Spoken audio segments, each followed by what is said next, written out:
करायची सवय ना, त्यामुळे ते. पण कीर्तनाच्या समोर भाषण फिक्का आहे, कारण शेवटी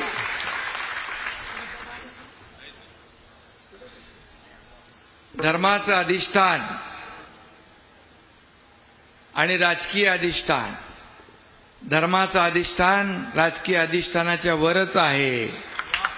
आणि त्यामुळे आपल्या सगळ्यांच्या संतांच्या वारकऱ्यांच्या आशीर्वादाने या ठिकाणी छोटीशी जनतेची सेवा करण्याचं काम 2.5 वर्ष मी केलं.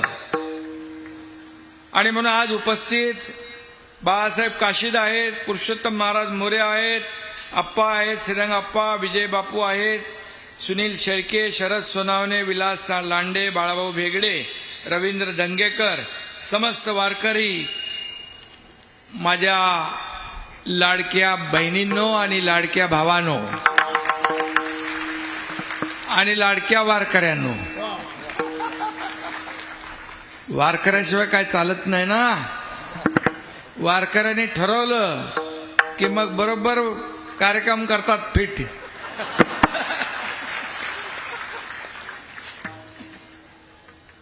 माऊली महाराज बरोबर आहे ना. झाला ना 3 महिन्यापूर्वी. आणि म्हणून मी आपल्याला मनापासून शुभेच्छा या ठिकाणी द्यायला आलोय.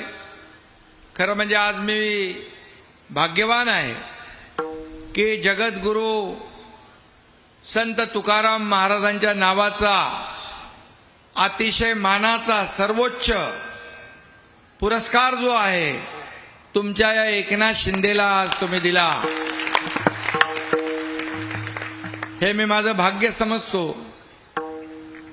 आणि मी वरती देखील मगाशी म्हणालो, हा पुरस्कार माझ्या एकट्याचा नाही, माझ्या वारकऱ्यांचा आहे, धारकऱ्यांचा आहे, शेतकऱ्यांचा आहे, माझ्या लाडक्या बहिणींचा, लाडक्या भावांचा, लाडक्या ज्येष्ठांचा, सगळ्यांचा हा पुरस्कार आहे.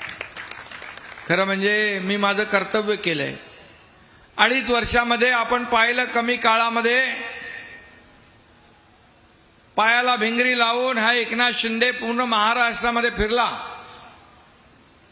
सर्व लोकांच्या, मी जरी सोन्याचा चमचा घेऊन जन्माला आलो नसलो तरी सुद्धा या सर्वसामान्यांच्या आयुष्यामध्ये सोन्याचे दिवस आणण्यासाठी मात्र जन्म झालाय माझा. आणि म्हणून एक एक काम आम्ही करत गेलो. आणि मग त्याच्यामध्ये लाडक्या बहिणींची योजना माऊली माहित आहे आपल्याला, सुपरहिट झाली. लाडक्या भाऊंना पण थोडं आम्ही केलं, शेतकऱ्यांनाही केलं. लाडक्या बहिणीने एकच सांगतो, हा काही राजकीय व्यासपीठ नाही, पण एकच सांगतो, तुमची लाडकी बहीण योजना कधी बंद होणार नाही. आणि आज या व्यासपीठावरून मी बोलल्यानंतर ते मला बंधनकारकच आहे ना. आणि म्हणून मी जास्त काय बोलत नाही. माऊलींचं कीर्तन सुरू आहे आणि मला समाधान आहे. आपला भंडारा डोंगर तिथं जाऊन आलो. तुम्ही म्हणाला तिथून तो बोगदा जात होता, तर माझ्याकडेच खातं होतं. बोले बोगदा बिगदा इधर से नहीं चलेगा, घुमाओ बोगदे को. आता दुसरं काहीतरी येत आहे, तेही आपण बसू, मुख्यमंत्री आम्ही चर्चा करू, बिलकुल त्याच्यातून मार्ग काढू. घेऊन हा श्रद्धेचा विषय आहे. भंडारा डोंगर हा प्रत्येक वारकऱ्याच्या श्रद्धेचा विषय आहे. आणि म्हणून जसं आपली नदी इंद्रायणी, तिथं गेलो तुम्ही, इंद्रायणी नदी असेल, आपली पवना नदी असेल, चंद्रभागा आहे, मुळा मुठा आहे, अशा अनेक नद्या आहेत. बघितल्यावर थोडं जरा मनाला कसं तरी वाटतं. माऊलींनी आवाहन केलेलं आहे, त्याचा डीपीआर मी मुख्यमंत्री असताना बनवलाय. जवळपास डीपीआर 2200 कोटीचा आहे. आपण राज्य सरकारने मान्यता देऊन त्याला केंद्राकडे पाठवलाय. आणि केंद्रात पण आदरणीय प्रधानमंत्री मोदीजी आहेत. नक्की त्याच्यावर सकारात्मक निर्णय होईल. आणि ज्या आपल्या नद्या आहेत तीर्थक्षेत्रातून जात आहेत या स्वच्छ असल्या पाहिजे, पाणी स्वच्छ असलं पाहिजे अशी भावना आपली असते. फक्त सरकार म्हणून हे काम होणार नाही. पैसे द्यायचं, डीपीआर बनवायचं, काय करायचं, परवानग्या द्यायचं ते होईल, पण नद्यांची सफाई, पुनरुज्जीवन ही लोक चळवळ झाली पाहिजे. लोक चळवळ. आणि मग लोक चळवळीच्या माध्यमातून बघा तुमच्यासारखे सगळी लोक पुढे येतील आणि हा हा म्हणता हजारो लाखो हात या नद्यांच्या स्वच्छतेसाठी, पुनर्जीवनासाठी लागतील आणि लोक बघायला येतील या महाराष्ट्रातल्या नद्या किती स्वच्छ झाल्यात. आणि म्हणून त्यासाठी आपलं सामूहिक योगदान आवश्यक आहे आणि ती विनंती मी आपल्याला करायला आलो. आज सगळीकडेच महाराष्ट्रामध्ये जगद्गुरु संत तुकारामांचं वैकुंठ गमनचा कार्यक्रम होतोय. मोठ्या उत्साहात लाखो वारकरी संप्रदाय एकत्र आलेले आहेत. भंडारा डोंगरावरचं मंदिर देखील बघितलं, समाधान झालं की एवढं मोठं मंदिर उभं राहतंय तुमच्या सगळ्यांच्या सहकार्याने. ही मोठी गोष्ट आहे. मी मगाशी काशीत कुठे गेले त्यांना सांगितलं की आता जे काय पुढचं काम आहे ते थांबणार नाही, लवकर पूर्ण होऊन जाईल आणि माझा वैयक्तिक जो काही तुम्ही सांगाल तो वाटा मी उचलीनच. परंतु आम्ही मुख्यमंत्री आम्ही चर्चा करून आणि शासनाच्या माध्यमातून देखील आपल्याला जे काही करता येईल ते आम्ही नक्की त्याचाही प्रयत्न विचार करू, नाही करूच. विलासराव, मी जे काय करत असतो ते या हाताचं या हाताला कळत नाही. त्यामुळे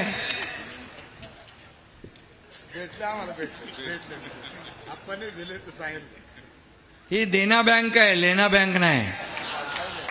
आपण 2.5 कोटी रुपये दिले. काळजी करू नका. मंदिर वारकऱ्यांच्या श्रद्धेचा विषय आहे. मंदिर थांबणार नाही, मंदिर पूर्ण होणार. आणि माऊली आणि बाबा आपला बाळासाहेब काशीद स्वतःचे पैसे टाकून पहिले तुम्ही लोकांनी सुरुवात केली. असं कोण माणसं भेटतात का? आणि म्हणून हे समाजासाठी, वारकऱ्यांसाठी, आपल्या धर्मासाठी आपला हे तुम्ही धर्माचं रक्षण करताय. गावागावात कीर्तनाच्या माध्यमातून समाज प्रबोधन आपण करताय. मला माऊली आठवतंय, धर्मवीर आनंदीगे साहेब होते त्यावेळेस आम्हाला सोबत घेऊन जायचे. प्रत्येक अखंड हरिनाम सप्त्याला त्यांची हजेरी असायची. ते म्हणायचे की हा धर्म आहे, हे समाज प्रबोधन आहे. धकाधकीच्या आयुष्यात थोडा का वेळ होईना पांडुरंगाचं नामस्मरण केलं तर माणसाचं आयुष्य बदलून जातं. त्याचं दुःखी कुटुंब, संसार सन्मार्गाला, सुखाच्या मार्गाला लागतो. आणि म्हणून मी आपल्याला सगळ्यांना शुभेच्छा देतोच आहे. आणि जे जे इथं खाली करायचं आहे, नदी स्वच्छ करण्याचा विषय आहे. वारकरी भवन जे आहे प्रत्येक तालुक्यात ते आपण करू. 55 एकरमध्ये कॉन्क्रिटीकरण कायमस्वरूपी ही सोय करू. 125 एकर जी जागा आहे त्या बाबतीत देखील महसूल विभागाशी चर्चा करून कुणाची जागा आहे, काय आहे, शेवटी कुणाला खाजगी माणसाला देत नाही, आपण देवस्थानाला देतो. लाखो लोक इथे येत आहेत, त्यांना थांबण्यासाठी होईल. आणि 1200 कोटीचा कॉरिडॉर आपण करतोय. त्याच्यामध्ये काही जे लागेल ते नक्की त्याच्यामध्ये आम्ही करू. शेवटी आमची टीम तीच आहे. थोडं पण टीम तीच आहे आमची. देवेंद्रजी मुख्यमंत्री, मी उपमुख्यमंत्री, अजितदादा उपमुख्यमंत्री आहेत. आणि बघा, सत्ता येते, सत्ता जाते, पुन्हा सत्ता येते. पद येतात, पद जातात, पुन्हा येतात. कधी कधी पद वर खाली होतात. पण माऊली, या करोडो लाडक्या बहिणींचा भाऊ म्हणून माझी जी ओळख निर्माण झाली ती सगळ्या पदापेक्षा मोठी आहे. आणि म्हणून काही कमी पडणार नाही. वारकरी संप्रदायासाठीचा जो तुम्ही म्हटलंय, आपले मारुती बाबा हे सगळ्यांचे गुरु आहेत ना. महाराष्ट्राचे वारकरी संप्रदायाच्या गुरुस्थानी असलेले कोहिनूर हिरा आहे, तर त्याला पद्मश्री मिळालं पाहिजे अशी तुमची भूमिका आहे. मी महाराष्ट्र सरकारच्या वतीने आम्ही आमच्या कमिटीमध्ये त्याला मान्यता देऊन केंद्राकडे पाठवू, त्याचा पाठपुरावा करू. आणि जाता जाता एवढंच सांगतो की हा एकनाथ शिंदे जेव्हा वारकरी संप्रदाय कार्यक्रमामध्ये जातो, पंढरपूरला जातो, देऊला जातो, आळंदीला जातो, तो तुमचाच होऊन जातो. कारण पंढरपूरला गेलो मी आषाढीच्या अगोदर तयारी बघायला, मुख्यमंत्री होतो मी, माझ्या गाडी पाठीमागे पोलीसच्या पुढे गाड्या इकडे तिकडे सगळ्या होत्या. माझ्या वारकऱ्यांना तिथं त्रास होऊ नये म्हणून सगळ्या गाड्या सायडिंगला केल्या आणि मोटरसायकलवर बसलो आणि सगळं नियोजन पाहून आलो आणि सगळं तिथं व्यवस्थित केलं. आणि म्हणून ही महाराष्ट्र संतांची भूमी आहे. माझ्या या महाराष्ट्रातल्या संतांच्या माऊली केसालाही धक्का लागू देणार नाही, हे मी अगोदर पण बोललोय, आताही बोलतोय. आणि म्हणून या आज 375व्या जगद्गुरु संत तुकाराम महाराजांच्या सदेह वैकुंठ गमनाच्या दिवशी आपल्या सगळ्यांना मी खूप खूप शुभेच्छा देतो. मनापासून आपल्या सगळ्यांचं अभिनंदन करतो, धन्यवाद देतो.